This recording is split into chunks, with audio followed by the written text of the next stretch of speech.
Before we begin building the system in this module, let's briefly understand why we are using a RAG system to learn LLM Ops concept.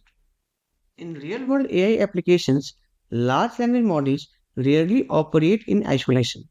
They interact with document stores, retrieval systems, prompt templates, APIs, monitoring pipeline, and evaluation frameworks.